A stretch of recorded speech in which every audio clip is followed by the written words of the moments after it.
గత 10 ఏళ్లలో మోడీ గారు బీజేపీ చేసిన అభివృద్ధి ఏంటంటే 25,700 కిలోమీటర్లు ఉన్న నేషనల్ హైవేస్ని 54 కిలోమీటర్ల వరకు పొడిగించారు. ఎయిర్పోర్ట్స్ని 74 ఉంటే 149కి పెంచారు. కేవలం 5 సిటీల్లో ఉన్న మెట్రో రైల్ని 20 సిటీలకు విస్తరించారు.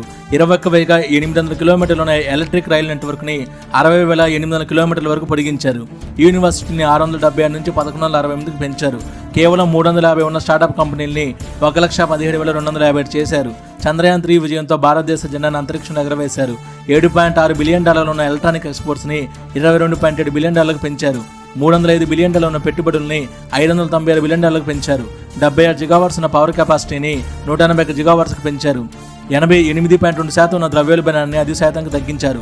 $269 ఉన్న 1GB డేటాని కేవలం ₹10కి వచ్చేలా చేశారు. అంతేకాక భారతదేశాన్ని 5వ అతిపెద్ద ఆర్థిక వ్యవస్థగా మార్చారు.